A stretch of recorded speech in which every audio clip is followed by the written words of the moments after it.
آیا زندگیتون پر شده از بدبیاریایی که به شکل عجیبی شبیه همدیگه هستن؟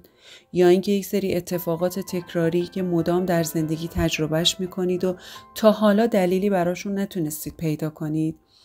آیا شده که علیرغم برخورداری از تحسین و تشویق‌های اجتماعی باز هم احساس بیکفایتی و نارضایتی بکنید؟ مثلا با توجه به موفقیت شغلی، جایگاه اجتماعی خوب، ازدواج عالی، باز هم حالتون خوب نباشه و نتونید از زندگی لذت ببرید؟ آیا احساس میکنید که نزدیکترین افراد زندگیتون به شما توجه کافی ندارن یا اینکه معمولا جذب افرادی میشید که خیلی بی‌مهر و عاطفن و اصلا برای عشق و محبتتون ارزشی قائل نیستن؟ آیا مدام نگرانید که مبادا اتفاق ناگواری برای خودتون و خانوادتون بیفته؟ همیشه منتظر اتفاق بد تو زندگی هستید. حتی یه سرماخوردگی کوچیک و ساده طوری شما رو میترسونه که انگار درگیر یک بیماری لاعلاج شدید. آیا شده که خواسته های دیگران رو بر نیازهای خودتون ترجیح بدید و قادر به گفتن نه به اطرافیانتون نباشید؟ اگه جواب شما حتی به یکی از این سوالات مثبته، ادامه ویدیو رو با من همراه باشید. پریسا امین‌الرایایی هستم، روانشناس بالینی. هدفم از ساخت این ویدیو کمک به شماست که با مشکلات پایدار و با دوام زندگیتون برخوردی درست، مؤثر و راهگشا داشته باشید. دونستن این موضوع خیلی میتونه بهتون کمک کنه که در مسیر بهتری در زندگی خودتون حرکت کنید.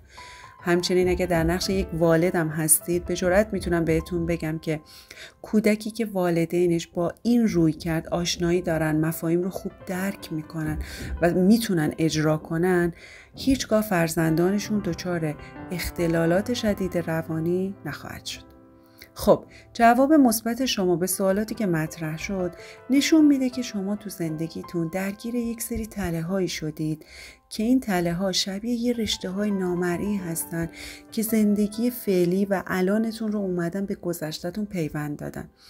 انگار که شبای گذشته همیشه همراه شماست و دست از سرتون بر نمیداره.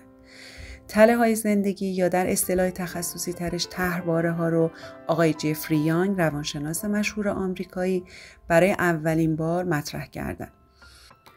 تله‌ها همون باورهای عمیقی هستند که ریشه در دوران کودکی شما دارن و در سرتاسر زندگی شما بر رفتارتون، اعمال، احساسات و تصمیمات شما به شدت تأثیر گذارن و سبک زندگی شما رو با یک سری قواعد خاص مشخص میکنن. این قواعد چیا هستن؟ مثل اینکه فرد توی کل زندگیش همیشه با این قاعده زندگی کرده که من نباید دل کسی رو بشکنم، من باید همیشه تو زندگی موفق باشم، من باید کامل و بی‌نقص باشم، همه باید منو دوست داشته باشن. این قواعد کلی اونقدر زندگیتون رو تحت شعاع خودش قرار میده که ممکنه شما رو در دستیابی به اهداف زندگیتون با ناکامی و شکست مواجه کنه. یعنی اینکه هر بار تصمیم میگیرید زندگیتون رو تغییر بدید، اتفاقات مشخصی میفته که شما رو از رسیدن به هدفها و آرزوهای زندگیتون ناامید میکنه. در این دوره قصد دارم راجع به این موضوع مهم و تاثیرگذار در زندگی صحبت کنم. اگه مایل بودید این ویدیو رو با دوستان و عزیزانتون به اشتراک بگذارید.